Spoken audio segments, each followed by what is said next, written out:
Hi guys, Tracy with YPN checking in.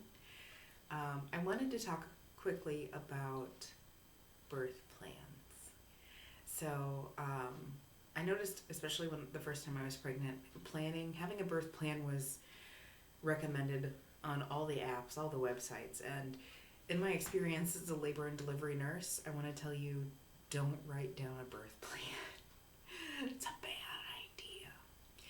So things to consider when you're thinking about your labor and delivery and your birth and what you want are all the things in the Comfort Measures video. I encourage you to watch that. You can make preferences on, the lighting, the sound, who you want there, if you want massage, if you don't want massage, all of those things.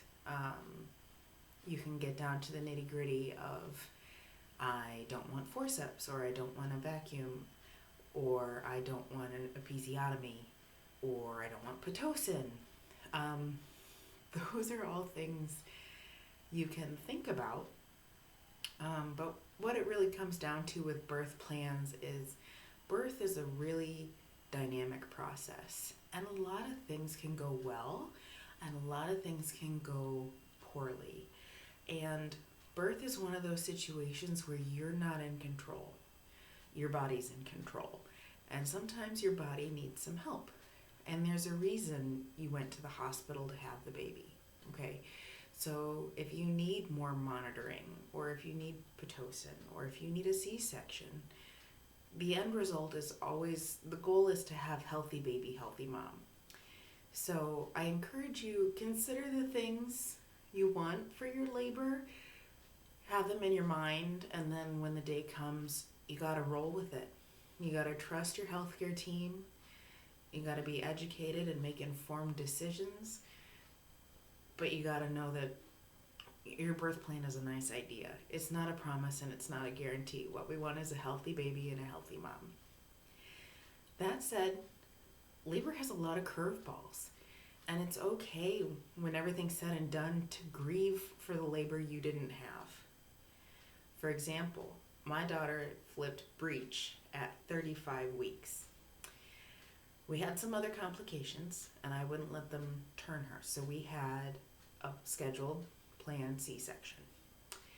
And I was sad. I'm a labor and delivery nurse. I want to know what labor is like.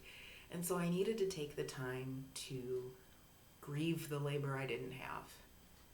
And in the end, she's fine. I'm fine. And that's what I wanted most. The other thing to know about birth plans and your birth desires is everybody wants to talk about it with you.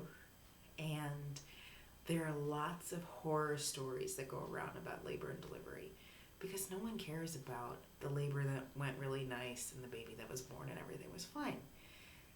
The stories about the slash and dash, the hemorrhage, the gory details, those are the ones that gain traction you hear about a lot.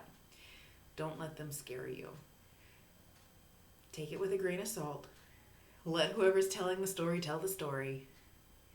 And trust your healthcare team, okay?